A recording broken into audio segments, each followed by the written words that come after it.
ढोलकपुर और शांतिपुर में गुड़िया के हमले से कुछ दिन पहले एक अमावस्या की काली रात में ग्रेवयार्ड के बीच खड़ी एक पुरानी टूटी फूटी हवेली, जिसके अंदर सिर्फ अंधेरा और सड़ी हुई लाशों की तेज बदबू थी, वहीं हवेली के सबसे अंधेरे कमरे के बीच खून से बना एक आह्वान मंडल जमीन पर अजीब सी चमक के साथ जगमगा रहा था।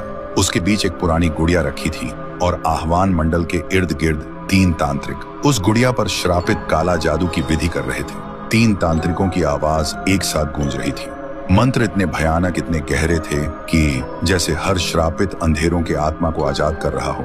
तभी हवेली के अंदर चारों तरफ से हर तरह के भूत प्रेत की आत्माएं हवा को चीरते हुए सीधा उस गुड़िया के अंदर घुसने लगी।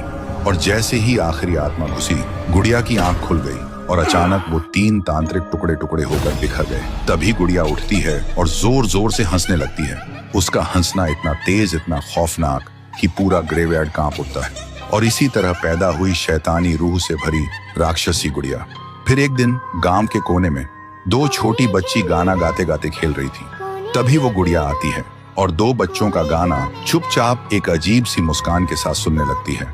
उसकी हरकतें एकदम अजीब थी और जैसे ही बच्चों ने उस गुड़िया को देखा, उनका गाना एकदम बीच में रुक गया, क्योंकि इससे पहले उन्होंने कभी चलती हुई गुड़िया नहीं देखी थी।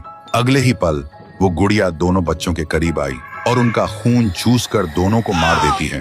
और तब से वो गुड़िया वही अधूरा गाना टूटी फूटी आवाज में गा के अपना तांडव मचाती थी। और फिर साहुर ने उसे रोकने के लिए उस गुड़िया के टुकड़े टुकड़े कर दिए थे, लेकिन फिर भी उस पर कोई असर नहीं हुआ था। उसके सारे टुकड़े खुद ब खुद एक एक करके जुड़ने लगे थे। और फिर वो ढोलकपुर से भागकर सीधा शांतिपुर पहुंची थी और वहां भी अपना खौफनाक तांडव मचाने लगी थी।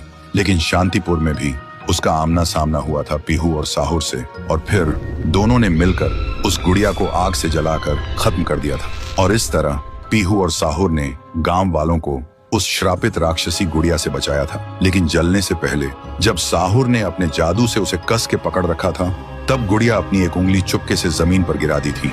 फिर गुड़िया आग में जलकर राख बन गई थी और वो उंगली अब भी वापस लौटने के लिए अपने वक्त का इंतजार कर रही है। तो दोस्तों, क्या आप देखना चाहते हो गुड़िया का वापस आना और इटाची वर्सेस गुड़िया का जबरदस्त तांडव? तो कमेंट करो और इस वीडियो को 1 लाख लाइक्स तक पहुंचा दो।